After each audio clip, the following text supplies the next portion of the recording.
is awaiting a briefing on the situation in Ukraine later today. The Senate will receive its unclassified briefing at 5 p.m. and the House will follow at 6:30. Joining me now is California Democratic Congressman Adam Schiff, chair of the House Intelligence Committee, also a member of the Gang of A. Congressman, thank you so much for being with us.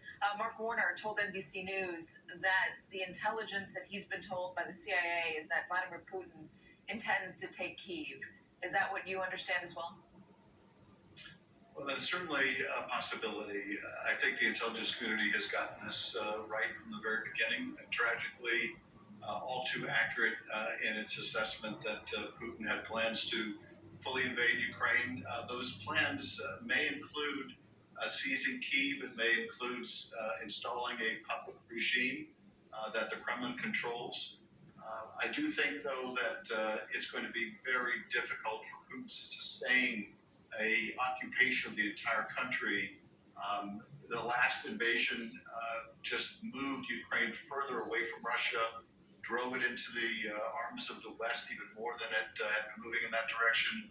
This invasion will just consolidate that. And I think that Putin has bitten off more than he can chew, but it may be quite some time before he realizes that. Let me just be clear in what Mark Warner told us. He said, I think they're interested in not in surrounding Kyiv, but taking Kyiv. He's briefed regularly by the CIA. He spoke last night to Director William Burns, but that is his assessment. That's what he says. What can you tell us about what you have been learning? Obviously, no classified information, not that you would reveal that, but what you've been learning about the situation on the ground there in Ukraine.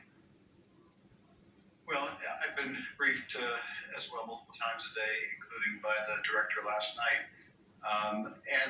I think the reality is we have insights into Putin's planning, but, as is often the case in war, those plans may go out with the firing the first bullet.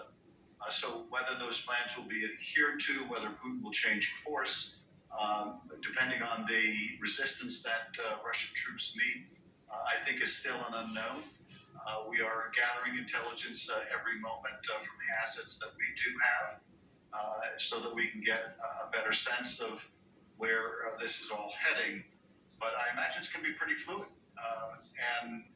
My sense is that there are a couple directions that Putin could go. He's talked about destroying the Ukrainian military.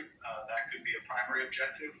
Or that could be just a part of what he hopes to accomplish, and that he intends to fully subjugate the Ukrainian people, install his own regime, essentially reverse any remnant of the Orange Revolution, where Ukrainians threw out the pro-Kremlin figurehead they had running the country and moved the country in a westerly direction.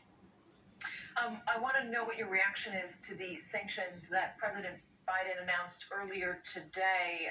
He said that the economic sanctions that are being imposed right now, the sanctioning of the banks, as well as more sanctions against the elite, are equal to, if not more effective, more consequential than kicking Vladimir Putin, kicking Russia out of its ability to access SWIFT, which, to be clear, we, as the United States, would need Europe to be on board with. Well, I think the package of sanctions that the president announced is the most severe we've ever levied against Russia, and many times more devastating than anything that was implemented after their last invasion in 2014. Nevertheless, I favor going further. I favor expelling them from SWIFT. I favor imposing sanctions directly on Vladimir Putin. This is an unprecedented situation, and even though we don't generally sanction heads of state, on occasion we do, and I think it's merited here. The challenge, as I think the president alluded to, is that we want to work in concert with our allies as much as possible.